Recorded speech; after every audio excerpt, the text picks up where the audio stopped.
Australian immigration جی بہت سارے لوگوں کا یہ خیال ہے کہ شاید ہوتی نہیں ہے، یا جن کی ہوتی ہے they are cut from a different cloth. یہ بات میں بہت دفعہ پہلے بتا چکا ہوں کہ Australian immigration is very much possible. صرف آپ میں اور جن کی ہوئی ہے ان میں فرق یہ ہے کہ انہوں نے ایک اسٹیپ لے لیا، اس لیے ان کی امیگریشن ہو گئی. سو آج ایک اور سکسیس سٹوری کے ساتھ میں آپ کے ساتھ ہوں. میرے ساتھ ہیں مسز جنید. ان کی آج میری برتھ ڈے بھی تھی اور ان کا ویزا بھی آ گیا، تو دو خوشیاں جو ہیں وہ اکٹھی ہو گئیں. تو ہم مسز جنید سے پوچھتے ہیں کہ ایک تو انہوں نے آسٹریلیا کیوں سلیکٹ کیا، دوسرا ان کا جو امیگریشن کا جو جرنی تھا وہ کیسا رہا، ٹائرنگ تھا نہیں ٹائرنگ تھا، اور ایکسپیرینس کیسا رہا. تو پلیز کچھ ہمارے ویورز کو بتا دیں کہ آپ نے پہلی بات یہ کہ آسٹریلیا کیوں سلیکٹ کیا، دوسری بات یہ کہ آف کورس آئی نو آپ کے میسیجز مجھے آتے رہتے تھے کہ کیا ہوا ہے ابھی تک ویزا کیوں نہیں آیا. سو ہمیں تھوڑا سا آئیڈیا ہوتا ہے کہ یہ لمبا پروسیس ہے، تو پلیز آپ اپنا ایکسپیرینس جو ہے وہ کائنڈلی شیئر کر دیں.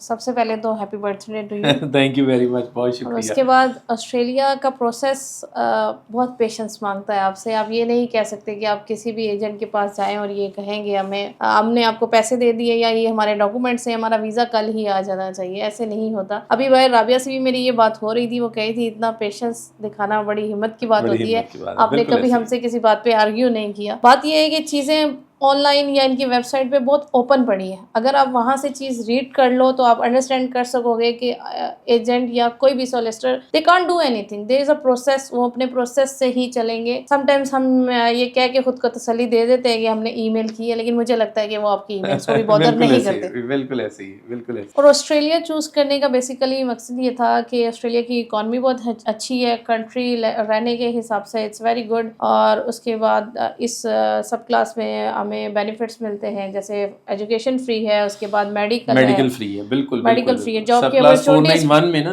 نارملی لوگوں کا کانسیپٹ یہ ہوتا ہے کہ 491 میں شاید بچوں کی ایجوکیشن اور میڈیکل فیسلٹی نہیں ملتی، جبکہ ملتی ہے. ایسا ہی ہے. تو یہ سارے کچھ بینیفٹس تھے. Over all Australia as a country recommend کیا جاتا ہے کیونکہ اکانومی اچھی ہے اس کی. Yes of course. اور جاب اپرچونیٹیز بھی بہت زیادہ ہے. میرا خیال ہے پاکستانیوں نے آسٹریلیا جو ہے وہ ذرا لیٹ ایکسپلور کیا ہے، کیونکہ مجھے یاد ہے جب شروع میں آج سے کوئی 10-12 سال پہلے میں لوگوں کو کہتا کہ آپ آسٹریلیا چلے جائیں، کینیڈا رہنے دیں، تو لوگ کہتے تھے ہیں آسٹریلیا کون جاتا ہے، کینیڈا لوگ جاتے ہیں. تو مطلب میں حیران ہوتا تھا کہ یار اتنا خوبصورت ملک ہے، اتنی اچھی اکانومی ہے، پھر بھی لوگ نہیں انٹرسٹڈ. کینیڈا کا ایک یہ پرابلم ہے کہ وہ اتنا ویدر فرینڈلی نہیں ہے ہم لوگوں کے لیے. تو کمپیئر کریں تو آسٹریلیا جو ہے وہ کافی ویدر فرینڈلی ہے. اس طرح سے سنو یا چیزیں آپ کی مطلب اتنا پیک پہ ٹیمپریچر نہیں جاتا. پاکستان کی طرح کا ویدر ہے، گرمیوں میں گرمی ہے، سردیوں میں اتنی کی سردی ہے جتنی ادھر پڑتی ہے. ایگزیکٹلی ایسا ہی ہے. اور باقی when it comes to immigration expert, journey بہت لانگ ٹائم کی تھی. Been more than I guess 28. اچھی باتیں کرنی ہے. ہاں اچھی باتیں کریں گے. لائک 28 months ہو گئے ہمیں. رابعہ سے میرا کنٹینیوس ایک انٹریکشن رہتا تھا. لیٹر آن روحی نے بھی جوائن کیا. بہرحال یہ ہے کہ اب ہر اپڈیٹ ملتی تھی، کمیونیکیشن بہت زبردست رہتا تھا. اور مطلب مجھے کوئی ایک منٹ کے لیے بھی یہ سوچنا نہیں پڑا کہ میں کسی غلط دروازے کو نوک کر رہی ہوں یا کسی غلط جگہ پہ کھڑی ہوں. رضوان صاحب کوئی بھی اپڈیٹ مجھے ڈائریکٹلی دیتے تھے. اور میں انڈرسٹینڈ کرتی ہوں کہ انسان بیزی ہوتا ہے، وہ سم ٹائم رسپانس نہیں کرتا، بٹ ان کی ٹیم مجھے امیڈیٹ رسپانس کرتی تھی. اینڈ میں رابعہ کا نام اس لیے لے رہی ہوں کہ تھرو آؤٹ اس کیس میں میرا انٹریکشن اس کے ساتھ تھا، اور وہ ود ان فیو سیکنڈس مجھے رسپانس کرتی تھی.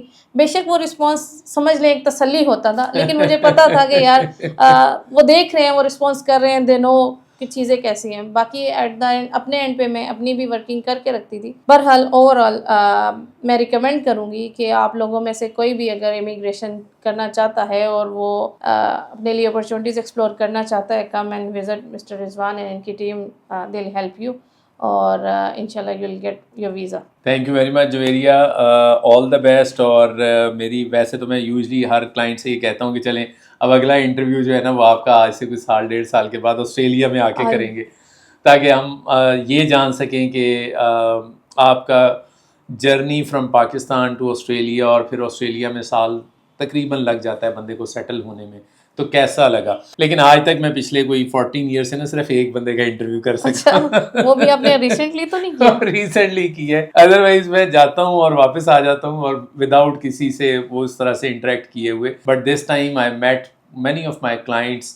سڈنی میں ملاقات ہو گئی، وہاں پر وولنگونگ میں ہمارے ایک کلائنٹ تھے, وہ لکیلی ان کا مجھے میسج آیا تو میں نے انہیں کہا یار میں تو آپ کے جہاں آپ رہتے ہیں اس سے 10 کلومیٹر دور رہ گیا ہوں. سو وہ ہماری ملاقات ہوگی اور ہم نے ان کا انٹرویو ریکارڈ کر لیا. سو انشاءاللہ آپ کے ساتھ بھی کوشش کریں گے کہ وہاں پر انٹرویو جو ہے وہ ریکارڈ کریں, آ کے آپ کا ایکسپیرینس وہاں والا بھی جو ہے وہ دیکھیں. All the best to you. Thank you so much. ایک I just want to add one more thing. میں آپ لوگوں کو یہ بھی بتانا چاہ رہی ہوں کہ میں نے آسٹریلیا کے لیے, کینیڈا کے لیے میں نے آئلس کافی دفعہ دیا, لیکن جب میں نے آسٹریلیا کے لیے PTE دینا تھا تو رضوان صاحب نے میری بہت ہیلپ کی اور مجھے کسی انسٹیٹیوٹ یا جانے کی ضرورت نہیں پڑی.